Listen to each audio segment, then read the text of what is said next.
Alith Anar is honestly one of the most badass characters we've come to in this series so far. The Shadow King of Nagareth is the master assassin of the High Elves and an expert of bows and stealth. A fitting character to build into Baldur's Gate 3, I reckon, so let's get to the character creator to get started. As always, we need to get our lad looking just right before we can talk about building. First things first, he's a high elf, so that means baseline elf, we get fairly standard movement range, proficiencies with exactly the weapons we want to be using, standard dark vision, and charm and sleep resistance. High elves in particular gain a cantrip, and we're taking a minor illusion to go with our stealth playstyle, and if you're wondering why we're not going with true strike, well, we're going to get it later on, so why double dip? Phyllox are of course using Total War as usual, and here he's a pale dude with long near black hair and blue-green eyes. He's honestly a bit of a basic chap compared to the previous builds, but not everyone can be a corrupted ever-chosen of chaos. Still, as a high elf, he's quite dark and gloomy a character, so unique among his peers in that sense. As for a bit of backstory, which I'm honestly including because when I started researching this, I found out he is a total badass. When the Civil War of the Sundering, aka when the High Elves split into High and Dark branches, House Anar sided with Morathi, the corrupted soon-to-be Dark Elf, resulting in a huge divide in this once great kingdom of elves. During this war, Alith Anar rose as a hero of Nagareth and fought to protect the true Phoenix King alongside his father. During a key battle, his father's army was overwhelmed by a huge force of Dark Elves and dragons, causing Alith to go into hiding. When they returned to the world, they found their ancestral home in ruins, with the innocent dead lining the streets. This only hardened Alith and his troops' resolve, and they took to aggressive, dishonorable guerrilla warfare, ambushing supply lines and reinforcements, and slaughtering countless Dark Elves without mercy. This grave vengeance came at a price. After the fighting ended and the dust settled, the Elves of House Anar were seen as pariahs, barely better than the Dark Elves they fought so hard against, their reputation permanently tainted by their treacherous former comrades. But they weren't fazed. Instead, all those that remained swore an oath that the Elves of Nagareth would not rest until they had destroyed Malekith and every last one of his followers. In the process, they became Shadow Warriors, which sounds really lame, but they're pretty cool. Elite elven assassins in service to one man, Alith Anar, the Shadow King. But yeah, all that is to say that we're going to be starting with Ranger and then multiclassing some Rogue in there later. Rangers are scouts, trackers and hunters, and that fits Alith down to a T, with his expertise in hunting his preferred prey, the Druki. We can choose his hunting expertise, and here we're going with Ranger Knight. Backstory here is our character is sworn to serve a crown or nation that brings its foes to ruin, which is pretty much word for word what Alith is doing, swearing his allegiance to the High Elves to take out the Dark Elves. We'll also gain proficiency in history and heavy armor, which are useful and pointless, but we'll take it. During his years of traveling, he has attuned himself to his surroundings, and none fit his story better than the cold wasteland wanderer. Alith has spent decades in the frozen mountains between Nagareth and Nagarond, so the cold never really bothers him anyway. This gains him resistance to cold damage, which you can't really complain about. For his background, I believe there is no better fit than Noble. While his adult life has been spent in a constant battle against the Dark Elves, his youth was spent in the social elite of the House Anar. This gives him even more skill in history as well as a little bit of persuasion, both of which will come in useful on his travels. Lastly, we come to his abilities. Since we're going Ranger with Rogue multiclassing, the only thing that really matters is dexterity, so we're dumping as many points into that as we can to get started, leaving that at 17. I also want to make sure he's effective in melee as he's from a range, so I tossed a couple of points into strength to get it to 14 for good measure. Constitution sits at 12, which is fine since he never really was the tankiest guy, and much prefers to avoid getting hit altogether if he can help it. Intelligence is fine being 8 since we're avoiding pretty much all forms of proper magic, especially any that uses intelligence. 14 Wisdom is great however, since any casting we do happen to use will use this stat, and it'll give us a great perception of the world around us. And closing us out, we're going with 10 Charisma, dead in the middle. He's not socially inept or adept, he just prefers to let his actions as the Shadow King do the talking. Finally, his skills, and I'm picking Stealth, Investigation, and Insight. Stealth is obvious. As the Shadow King, he's able to move like one. Investigation lets him understand scenes and piece together mysteries using fragments of information, extremely useful when tracking Dark Elves by their trail of destruction. And Insight allows him to detect lies and perfectly read situations, which are both great qualities in a Master Spy Assassin. Now it's been created, we can get into what gear you'll be using and his role-playing style. Starting with combat, we're going to be focusing on a ranged playstyle. In Total War, Alith deals great damage from a range, cutting through the toughest of armor with ease. He's no slouch in melee, but the damage really isn't the same, so you've got a lot more incentive to keep things at a distance. For this damage, he makes use of a long bow and a long sword, giving us 2 easy translations into Baldur's Gate 3. As for armor, he's for sure in the light armor range stats-wise. Annoyingly, he's still clad in metal armor and nothing really looks like that in the light armor category in Baldur's Gate, so I took some creative liberties to keep him in the high elf colours. Yeah, it's a little bit gaudy, but what can you do? But it's important to keep him on that light armor level, especially with all the sneaking that he can do. Toss him in some matching boots and gloves, a blue cape, and of course his bedazzled circlet, and he's all set to get skulking around in style.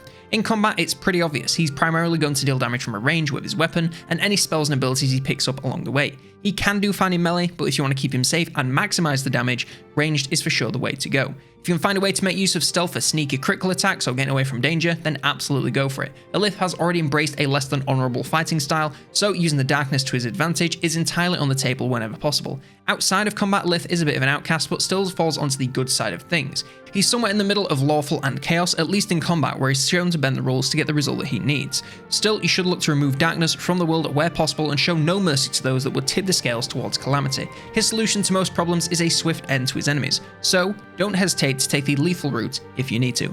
And by far the most defining characteristic is his hatred for the Dark Elves, and if you want to carry that across into Faerun, you easily can, taking out any you come across, just in case they're somehow affiliated with the Witch King. As for allies, he's quite the lone wolf outside of his Shadow Warriors, so a solo run is totally viable role-playing. However, for ease and someone to talk to, I'd recommend any good aligned character you prefer, like Gale for some magic, Shadowheart for some healing, and then your preferred buff fighting lady. And lastly, no gummy worms if it wasn't totally obvious enough already. And with all that done, we can finally get into how to level him up.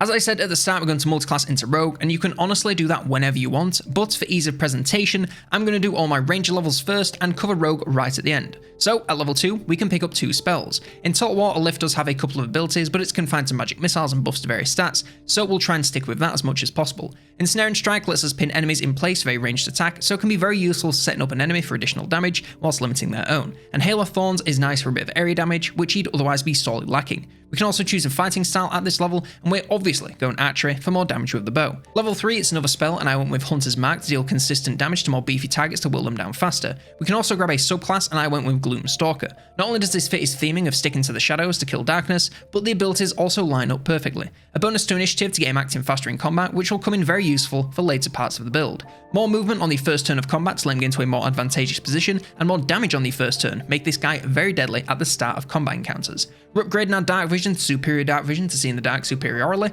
We can now hide as a bonus action, allowed for more stealthy play without using up all of our actions each turn. We can pair this with Umbral Shroud, making him effectively invisible if obscured, aka hiding in some darkness. And finally, we gain the Disguise itself level 1 spell, which he probably won't use for RP reasons, but still useful if you really wanted to up the sneakiness factor. At level 4, we can pick up our first feat. I went with Sharpshooter to reinforce that ranged focus playstyle and make it a whole lot more impactful. We can now shoot from any elevation without penalties and choose to take a -5 to our attack rolls in exchange for an additional 10 to our damage rolls. So basically, sometimes you miss, but when you hit real hard. At level 5, we gain our first level 2 spell slot, and I went with Pass Without a Trace. Yes, it's a little bit boring compared to the other options, but it fits his sneaky playstyle, giving a +10 to stealth checks, so it will work great allowing him to attack from the shadows when enemies least expect it. At level 6, we gain another Favoured Enemy and Natural Explorer passive. I'm grabbing Magebreaker since he does hunt Marathi and Malkith, both of which powerful mages. This lets us pick up True Strike, which is super useful for making the most of attacks on key targets. And I'm going Poison Wasteland Wanderer. None of these make much sense, but this is the closest option. Naggaroth has some nasty creatures with poisonous bites, so giving him a bit of resistance is fine by me. At level 7, we can grab another spell, and I'm going with Spike Growth. Pushing the limits of what fits his character, but it'll be super useful for keeping enemies still and dealing damage to set them up for easy ranged attacks. Our final ranger level at level 8, we can grab another feat. I'm going with Alert for even more initiative and immunity to surprise attacks, since this guy should be almost impossible to get the drop on. At level 9, we're multiclassing into Rogue, and this lets us get a bunch more skills. I went with Sleight of Hand to unlock doors and disarm traps, and not Pickpocket, because that's just not cricket. Stealth, because obviously you can't have enough of that, and Perception, because this guy should be hyper aware of his surroundings when hunting Druki.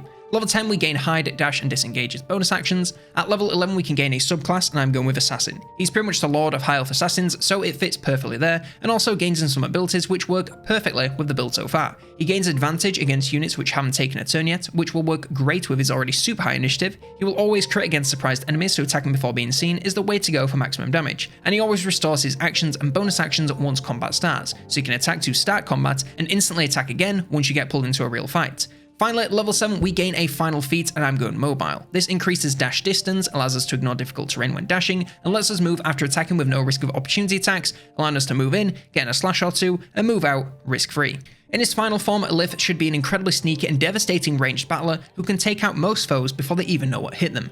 His damage from his bow should be enough to take down most foes with ease, and when you come up against boss battles, your abilities should give you a helping hand, whether you're focusing down a single target or keeping groups of enemies at bay. In melee he can do fine, but keeping him at range is absolutely the way to go for maximum damage output, as well as keeping him safe from damage since he's so lightly armoured. Always use stealth to your advantage, and don't be afraid to leave less sneaky members of the party behind whilst he gets into an optimum position for battle. And when the moment is right, strike first from the shadows before enemies know where the arrows are coming from. And that's my build for Alith and Anar. Let me know what other builds you'd like to see in the comments below. It doesn't have to be just Warhammer, so if you'd like a build for Homer Simpson or Link from the hit video game series, Rhett and Link We're Still Good, then let me know.